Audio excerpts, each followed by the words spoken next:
ओम शांति। आइए आज हम 19 अप्रैल की मुरली सुनेंगे। कल हमने 18 अप्रैल की मुरली सुनी, जिसमें हमें भगवान ने बताया कि तुम्हें अब कुछ भी मांगने की ज़रूरत नहीं है। बाबा ने कहा भक्ति मार्ग में 63 जन्मों से तुमने मांगते ही रहे। तुम मंदिरों में जा जा करके हर जगह तुम मांगते ही रहे। तो बाबा ने कहा अब तुम्हें मांगना नहीं है, क्योंकि तुम दाता के बच्चे हो। भगवान को देने वाले दाता कहते हैं। सर्वशक्तिमान है भगवान। तो भगवान ने कहा और वो हमारे पिता हैं। तो बाबा ने बताया कि पिता को खुद ही पता है कि बच्चे को क्या किस किस चीज़ की ज़रूरत है। तो इसलिए बाबा ने कहा तुम्हें कुछ भी अब मांगना नहीं है। मांगने से मरना भला। बाबा कहते हैं भक्ति मार्ग की रस्मों को अब छोड़ो।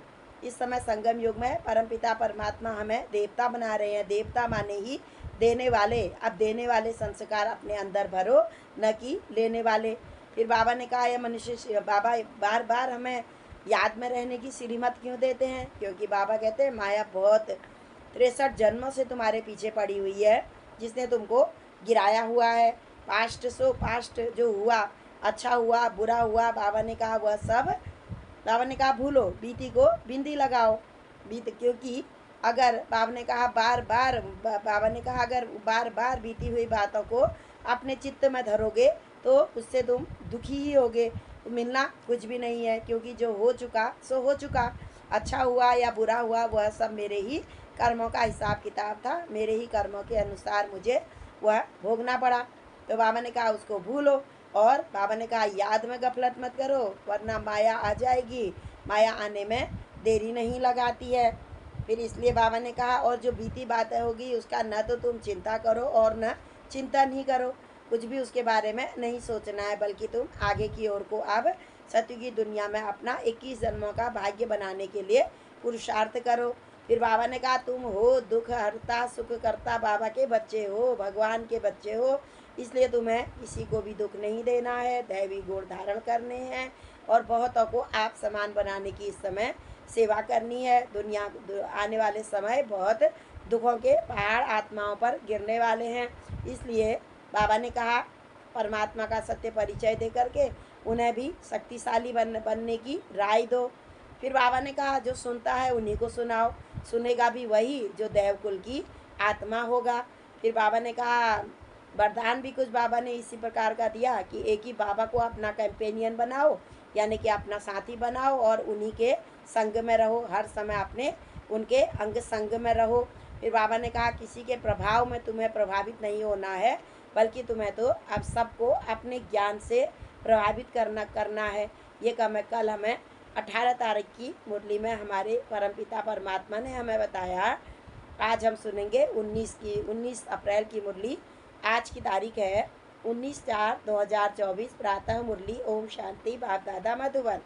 मीठे बच्चे, बाप आए हैं सारी दुनिया का हाहाकार मिटाकर जय जयकार करने। कलयुगी दुनिया अब शीघ्र ही जाने वाली है। फिर सतयुगी दुनिया में जय जयकार होगा, श्री कृष्ण का जन्म होगा। तो बाबा ने कहा जय जयकार करने। पुरानी दुनिया में है हाहाकार और नई दुनिया में है जय जयकार। सतयुगी दुनिया आ रही है, श्रेष्ठाचारी दुनिया आ रही है, देवी देवताओं की दुनिया आ रही है। तो बाबा ने कहा वहाँ तो जय जयकार ही है। हर एक आत्मा की 16 कलाओं से संपूर्ण आत्मा है। सबकी आत्मा की ज्योति जली हुई है।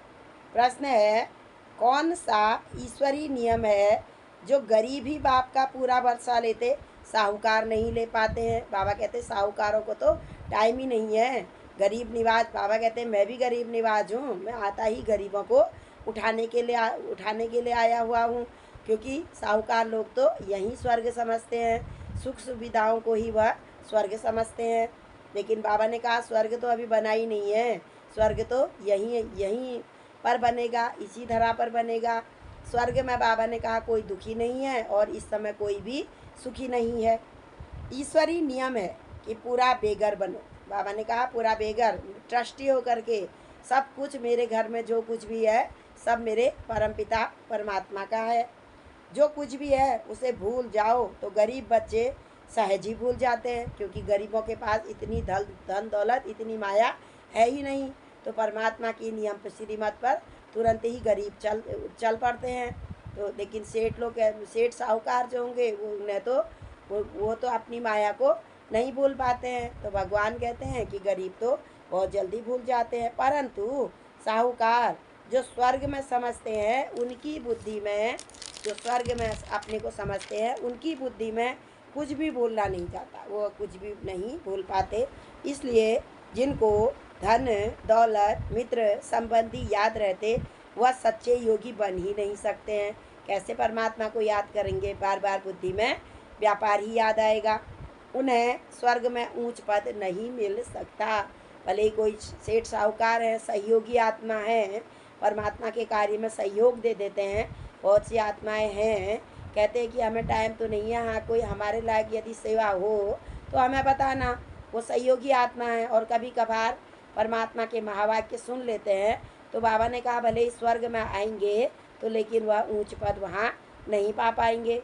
जिस प्रकार से बच्चा कभी कभी स्कूल जाएगा तो अच्छी डिवीज़न से वह पास नहीं हो पाता है, यह भी परमात्मा का खोला हुआ इस समय विश्वविद्यालय है जहाँ हम सब भी गॉडली स्टूडेंट हैं। परमात्मा हमें पढ़ा रहे हैं। धारण करने के लिए पूरी मुरली से सार है। पहला पॉइंट है बाप का पूरा मददगार बनने के लिए सयाना समझदार बनना है। अंदर कोई खिटपिट न हो, अंदर में कोई व्यर्थ न चलता हो। दूसरा है स्थापना और विनाश के कर्तव्य को देखते हुए परमात्मा का स्थापना और विनाश दोनों ही कार्य इस समय चल रहे हैं। एक तरफ से कलयुगी दुनिया की विनाश का प्लान बन रहा है और दूसरी तरह से देवी देवताएं तैयार हो रहे हैं। स्थापना और विनाश के कर्तव्य को देखते हुए पूरा निश्चय बुद्धि बन बाप को फॉलो करना है। पुरानी दुनिया के पाई पैसे से बुद्धि निकाल पूरा बेघर बनना है। भगवान इस समय कहते हैं तुम्हारे पास है ही क्या, तुम तो पूरे ही सोने के महलों में रहने वाले थे, हीरे जवाहरात से तुम भरपूर थे। तो बाबा ने कहा, इसलिए यहाँ पर जो है बाबा कहते हैं ये जो धन दौलत भले ही कोई दुनिया का अरबपति खरबपति भी है, वह भी बाबा ने कहा पाई पैसे हैं, सत्य की तुलना में कुछ भी नहीं है। पूरा ही बेघर बनना है। मित्र संबंधी धन दौलत आदि सब कुछ भूल जाना है। अभी किसी से भी हमें ममत्व नहीं रखना है। आज का मधुर वरदान है बाबा का हमारे लिए। संगठन में रहते सबके स्नेही बनते, बुद्धि का सहारा एक बाप को बनाने वाले कर्मयोगी भव। बाबा कहते हैं भले घर में रहो, गृहस्थी में रहो, परिवार में रहो, समाज में जाओ, लेकिन संगठन में रहो, लेकिन एक सहारा मेरा तो एक परमपिता परमात्मा शिव बाबा, दूसरा न कोई। भगवान कहते हैं यही तुमने भक्ति में भी कहा था कि भगवान जब आप आओगे तो हम आप पर बलिहार जाएंगे। तो भगवान तो आ चुके हैं। कोई बच्चे संगठन में स्नेही बनने के बजाय न्यारे बन जाते हैं, डरते हैं कि कहीं फंस न जाए, इससे तो दूर रहना ही ठीक है। लेकिन नहीं, 21 जन्म परिवार में रहना है।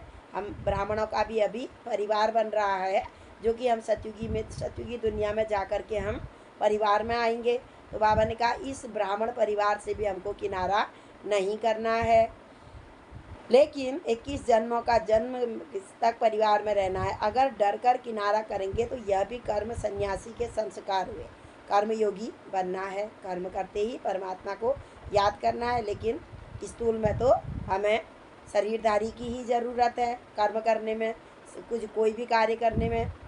कर्म सन्यासी नहीं, संगठन में रहो, सबके स्नेही बनो, लेकिन बुद्धि का सहारा एक बाबा से ही हो।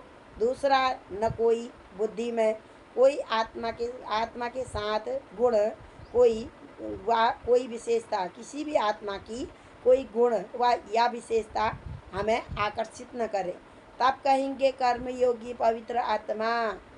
आज का स्लोगन है बाप दादा के राइट हैंड बनो, लेफ्ट हैंड नहीं। परमात्मा के हम राइट हैंड वैसे भी शुभ माना जाता है।